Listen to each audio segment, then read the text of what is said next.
नमस्कार। ITER India मु बबिता राय आसंतु पढ़िबा लेखा और लेखक। शीर्षक निजुक्ति रे सुधार और जातीय नियोजन संस्था। लेखक नगेंद्र नाथ पट्टनायक। विगत वर्ष गुड़िकरे देश जेते सबु समस्यार सम्मुखीन होइछि तन्मध्यरु बेरोजगारी एक प्रमुख समस्या। सरकारी हेउ कि घरोई क्षेत्र सबुठारे चाहिदा मुताबक चाकिरी जे खूब कम। केंद्र सरकार अधीन हेउ कि राज्य सरकार सरकारी चाकिरीटीए हातेबा प्रत्येक चाकिरी अन्वेषणकारी प्रथम पसंद होई रही थाए। तेबे सरकारी चाकिरी क्षेत्र में व्यापक दुर्नीति, लगामहीन भ्रष्टाचार, घोर अनियमितता इत्यादि गुरुतर समस्या व्याघात सृष्टि करिथाए। वर्तमानर परिवर्तित परिस्थिति रे चाकिरी और कर्मसंस्थानर स्वरूप क्रमशः बदलिबारे लागिछि। बी आउ सी वर्गर बेसरकारी पेशादार पद लगी केंद्रीय सेवार रोजगार जोगै देवा दिगरे जातीय नियोजन संस्था NRA को मंजूरी प्रदान करी केंद्र सरकार एक बड़ धरणर पदक्षेप ग्रहण करिसेंति। सुतरां निजुक्ति प्रक्रिया रे ए प्रकारर संस्कार को निश्चिंत रूपे आशानुरूप फायदा मिलिबो बोली आशा करा जाउछि। वास्तव में जातीय स्तर निजुक्ति रे योग्य प्रार्थी को चयन लगी उद्दिष्ट परीक्षा व्यवस्था को अधिक क्रियाशील तथा मजबूत करने दिगरे सरकारଙ୍କର एभली ठोस पदक्षेप बेस प्रशंसनीय और स्वागत योग्य। वास्तव दृष्टिकोण देखिले आम देश में पाखापाखि 20टी प्रमुख निजुक्ति संस्था साधारणतः एभली प्रतियोगिता परीक्षार आयोजन करिथांती। एमानक परीक्षा केन्द्र पृथक पृथक स्थान मानकरे अनुष्ठित हेबार नीतिगत भाव स्थिर करा जायथाए। बेले बेले परीक्षार्थी को एथिपाई अन्य राज्य को भी जीवाकू पड़े। तेबे अधिकांश समय परीक्षार्थींकर संख्या एते बढ़ी जाए जे सेमानकु रेलगाड़ी और बस गुड़िकर यात्रा करने छड़ा अन्य विकल्प न थाए। संप्रति केंद्र सरकार देशर 3टी प्रमुख संस्था यथा कर्मचारी चयन आयोग, रेलवे निजुक्ति बोर्ड तथा बैंकिंग कर्मी संस्था को NRA को साधारण योग्यता परीक्षा सामिल करिसेंति। खूब शीघ्र अन्य सबु बड़ बड़ संस्था एथिरे सामिल हेबे बोली आशा करा जाउछि। केंद्र सरकार एभली दूरदर्शी पदक्षेप तृणमूल स्तर रे कि प्रकार परिवर्तन आनिबाकू जाउछि ताहा अधिकांश लोक एजाए हृदयंगम करिबारे सक्षम होई नाहंती। प्रकृत में जातीय निजुक्ति संस्था गठनर लाभ देशर कोटी कोटी परीक्षार्थी को उपलब्ध हो पारिबो। काहेकि ना सेमाने गोटिए परीक्षा एकाधिक पद पई आवेदन करिपारिबे, जहाँफल से चाकरी पई बारंबार आवेदन करने आउ निर्धारित फी दाखल करने बोझ तथा झमेलू मुक्ति पाइपारिबे। एही संस्था गठन हेबा फल बैंक और रेलवे संघ को केंद्र सरकार एवं बैंक आदि सार्वजनीन उद्योग में बी आउ सी अणपेशादार पदपदवी नियुक्त सकाशे केवल मात्र गोटे परीक्षा अनुष्ठित हेब। सेथिरे उत्तीर्ण हेबा परे जाय अंतिम परीक्षा रे बसी परिबो। ए प्रसंग रे सबुठारु गुरुत्वपूर्ण कथा हेउछि फाइनाल परीक्षा रे असफल हेला परे मध्य पुणी थरे प्रवेशिका परीक्षा देबारु छाड़ करा जिवो। उल्लेख अनावश्यक जे प्रवेशिका परीक्षा रे उत्तीर्ण हेबा एक प्रकार प्राथमिक योग्यता बोली विचार करा जाय। बड़ कथा हेले एबे चाकरी अन्वेषणकारी को परीक्षा देबा लगी दूर दूरांतर अवस्थित सहर गुड़िकरे आउ असुविधार सामना करने को पड़िबो नाही। पूर्व निर्धारित योजना मुताबक वर्तमान समग्र देश में 1000 अधिक परीक्षा केन्द्र स्थापन करा जिवो। प्रतिटी जिले में मध्य गोटे लेखाएं परीक्षा केन्द्र स्थापन करा जिबाकू प्रयास करा जिवो। एही संक्रांत रे प्रधानमंत्री नरेंद्र मोदी कहिसेंति एही साधारण योग्यता परीक्षा युवगोष्ठी वरदान सदृश।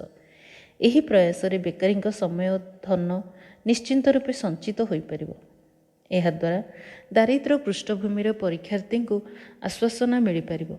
सांप्रतिक परिस्थिति रे प्रार्थी को बहु संस्था द्वारा संचालित विभिन्न परीक्षा रे भाग नेबाकू पड़ी थाए। परीक्षा बाबद शुल्क व्यतीत यात्रा, रहणी, खाइबा पीवा और अन्यान्य अतिरिक्त खर्च को बहन करने को पड़ी थाए।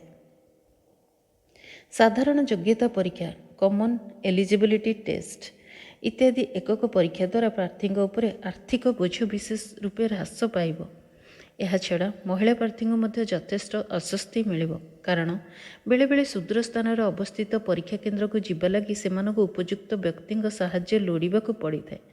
ପ୍ରତ୍ୟେକ ଜିଲ୍ଲାରେ ପରୀକ୍ଷା କେନ୍ଦ୍ର ରହିଲେ ସାଧାରଣତଃ ଗ୍ରାମାଞ୍ଚଳର ପରୀକ୍ଷାର୍ଥୀମାନେ ବିଶେଷ କରି ମହିଳା ପ୍ରାର୍ଥୀମାନଙ୍କୁ ଅଧିକ ଲାଭ ମିଳିବ। ପୁନଶ୍ଚ ପରୀକ୍ଷା ଲାଗି ପଞ୍ଜୀକରଣ ଅନଲାଇନ୍ ଜରିଆରେ କରାଯାଇପାରିବ। ଉଲ୍ଲେଖନୀୟ କଥା ହେଉଛି, ଅତୀତରେ ଚାକିରି ପାଇଁ ଅନ୍ୟ ରାଜ୍ୟକୁ ମହାରାଷ୍ଟ୍ରକୁ ଆସୁଥିବା ପ୍ରାର୍ଥୀଙ୍କୁ ମାରଧର, ପିଟାପିଟି ଓ ଗଣ୍ଡଗୋଳ ଜନିତ ଅଭାବିତ ଘଟଣାମାନ ଘଟିଥିବା ଦେଖିବାକୁ ମିଳିଥିଲା। ଅଧିକନ୍ତୁ ପୃଥକ ପୃଥକ ଭାବେ ନିଯୁକ୍ତି ପରୀକ୍ଷାରେ ଭାଗ ନେଉଥିବା ପ୍ରାର୍ଥୀ ଓ ସଂସ୍ଥାମାନଙ୍କୁ ଆର୍ଥିକ ବୋଝକୁ ସମ୍ଭାଳିବାକୁ ପଡ଼ିଥାଏ।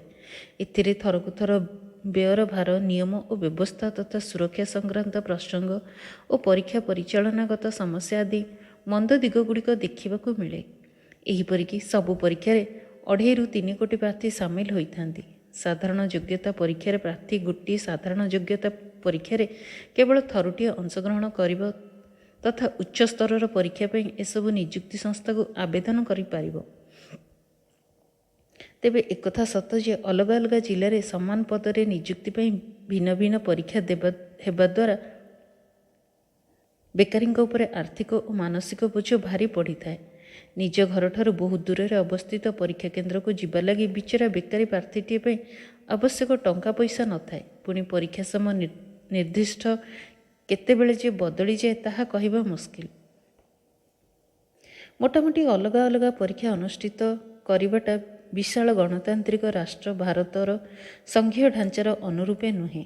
ଏହିପରି ସୁବ୍ୟବସ୍ଥିତ ବ୍ୟବସ୍ଥା ଦ୍ୱାରା ବିଭିନ୍ନ ବିଭାଗ ପକ୍ଷରୁ କରାଯାଉଥିବା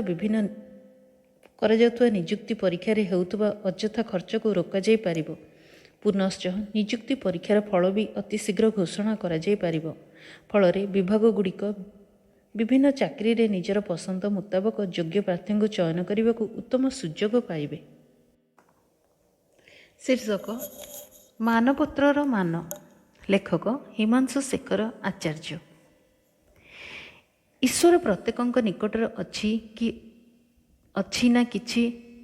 ନିକଟରେ କିଛି ନା କିଛି ପ୍ରତିଭା ଦେଇଛନ୍ତି।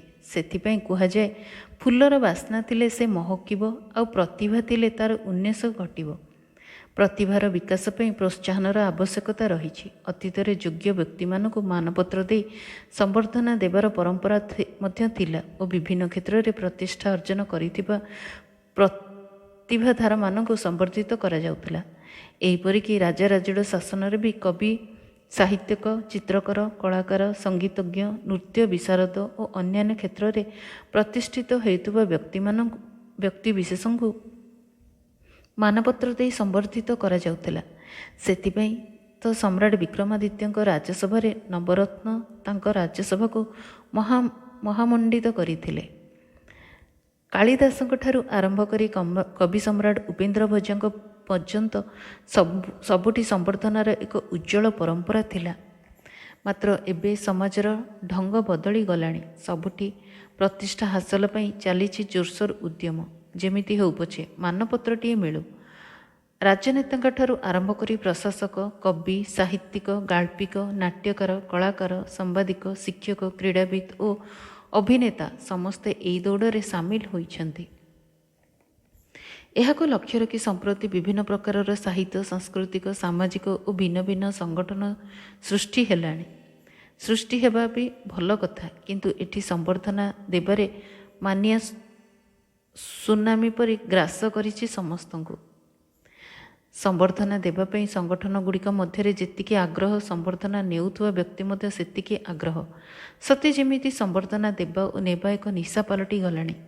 ଏହିପରିକି ଗୋଟିଏ ସଭାରେ 50-60 ଜଣ ବ୍ୟକ୍ତିବିଶେଷଙ୍କୁ ସମ୍ବର୍ଦ୍ଧନା ଦିଆଯିବାର ଘଟଣାମାନ ଦେଖିବାକୁ ମିଳୁଛି। ଏହା କ'ଣ ସତରେ ପୂଜା ପାଇଁ ଉଦ୍ଦିଷ୍ଟ? ଏହାଦ୍ୱାରା ମାନପତ୍ରର ମାନ ହ୍ରାସ ପାଉଛି। ସମ୍ବର୍ଦ୍ଧନାର ଏକ ନିର୍ଦ୍ଦିଷ୍ଟ ମାନ ରହିବା ଦରକାର। ତାହା ହେଲେ ଯୋଗ୍ୟତମ ବ୍ୟକ୍ତି ଯୋଗ୍ୟତା ଅନୁରୂପ ସମ୍ବର୍ଦ୍ଧନା ପାଇବା ସୁଯୋଗ ସୃଷ୍ଟି ହେବ ଏବଂ ପ୍ରତିଭାକୁ ଯଥାରୀତି ସମ୍ମାନ ମିଳିବ। ତାହା ନହେଲେ ଧୁଆମୂଳା ଓ ଅଧୁଆମୂଳା ସବୁ ସମାନ ହୋଇଯିବେ। ଇଏ ତ ଗଲା ଗୋଟିଏ ଦିଗ। ଅନ୍ୟ ଦିଗଟି ହେଉଛି ସମ୍ବର୍ଦ୍ଧିତ କରୁଥିବା ଅନୁଷ୍ଠାନ ମଧ୍ୟ ନିରପେକ୍ଷ ରହିବା ବିଧେୟ। ଅନେକ ସମୟରେ ପ୍ରିୟା ପ୍ରୀତି ରାଜନୈତିକ ଚାପ ଓ ଆର୍ଥିକ ସହାୟତା ପ୍ରକୃତ ପ୍ରତିଭା ଚିହ୍ନଟ କରିବାରେ ବାଧକ ସାଜୁଛି, ଯାହାଦ୍ୱାରା ଯୋଗ୍ୟ ପ୍ରତିଭାଧାର ବ୍ୟକ୍ତିମାନେ ସମ୍ବର୍ଦ୍ଧିତ ହେଉଥିବା ସୁଯୋଗରୁ ବଞ୍ଚିତ ହେଉଛନ୍ତି। ପ୍ରତିଭା ନଥାଇ ଆଉ କେତେକ ସହଜରେ ସମ୍ବର୍ଦ୍ଧନା ପାଇବାରେ ସଫଳ ହେଉଛନ୍ତି। ଏହା ପୁଣି ଅର୍ଥ ଦେଇ ସମ୍ବର୍ଦ୍ଧିତ ହେବାର ଅନେକ ଉଦାହରଣ ଦେଖିବାକୁ ମିଳୁଛି। ଏହିପରି ଅସୁସ୍ଥ ପରମ୍ପରା ସର୍ବଦା ପରିହାସ କରିବା ଆବଶ୍ୟକ। ସେହିପରି ସଂଗଠନଗୁଡ଼ିକର ଆଭିମୁଖ୍ୟ ମଧ୍ୟ ବିଚିତ୍ର। ଅନୁଷ୍ଠାନଗୁଡ଼ିକ ନିଜ ନିଜ ଅଞ୍ଚଳର ପ୍ରତିଭାମାନଙ୍କୁ ସମ୍ବର୍ଦ୍ଧନା ଦେବାର ମାନସିକତାରେ ନାହାନ୍ତି। ଗାଁ କନିଆ ସିଙ୍ଗାଣି ନାକି ପରି ସେମାନେ ଆଲୋଡ଼ା ଅଖୋଜା ହୋଇ ପଡ଼ି ରହିଛନ୍ତି ବଣ ମଲ୍ଲି ପରି। ସେହିପରି ବିଭିନ୍ନ କ୍ଷେତ୍ରରେ ପ୍ରତିଷ୍ଠା ଅର୍ଜନ କରିଥିବା ବ୍ୟକ୍ତିମାନେ ମଧ୍ୟ କୌଣସି ଅନୁଷ୍ଠାନକୁ ସମ୍ବର୍ଦ୍ଧିତ ହେବା ପାଇଁ ଯିବା ପୂର୍ବରୁ ତା'ର ମାନ ଅନୁସାରେ ସମ୍ବର୍ଦ୍ଧିତ ହେବାର ମାନସିକତା ରଖିବା ଦରକାର। ତାହା ହେଲେ ସମ୍ବର୍ଦ୍ଧନାର ଗୁରୁତ୍ୱ ଓ ପ୍ରାସଙ୍ଗିକତା ରହିବ। ଆହୁରି ଆଶ୍ଚର୍ଯ୍ୟର କଥା, ଜଣେ ଭଲ ଶିକ୍ଷକ ଏଠି ରାଜ୍ୟ ଓ ରାଷ୍ଟ୍ରୀୟ ପୁରସ୍କାର ପାଇବା ପାଇଁ ନିଜେ ଆବେଦନ କରିଥାନ୍ତି। ସେ ନିଜେ ଭଲ ଓ ସେଥିପାଇଁ ସମ୍ମାନ ପାଇବାକୁ ହକଦାର ବୋଲି କହିବାକୁ ହୁଏ। ଏହିଠାରୁ ବଳି ଲଜ୍ଜାକର କଥା କ'ଣ ଥାଇପାରେ?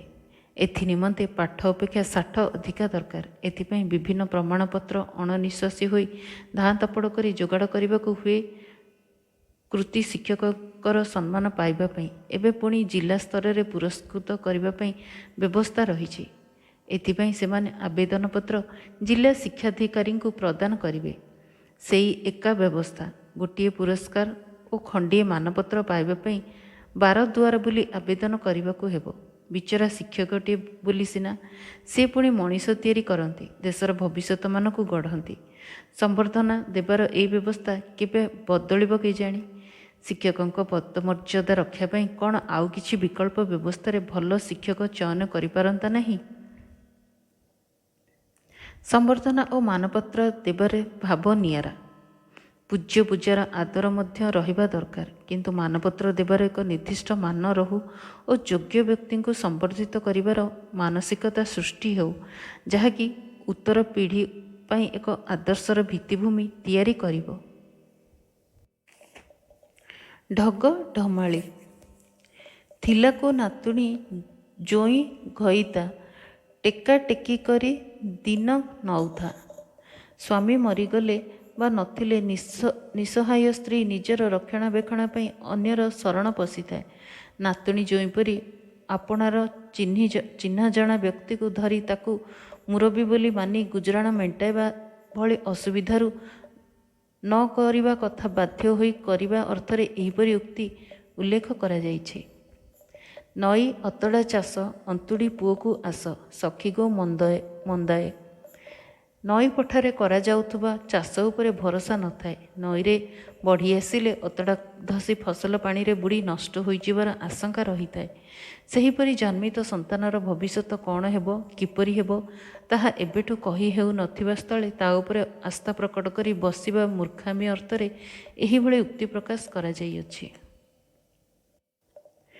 ଏହି ଲେଖା ଓ ଲେଖକ କଥାଟି ଭଲ ଲାଗିଲେ ଏହାକୁ ସବସ୍କ୍ରାଇବ୍ କରନ୍ତୁ, ଲାଇକ୍ କରନ୍ତୁ, ସେୟାର କରନ୍ତୁ। ଧନ୍ୟବାଦ।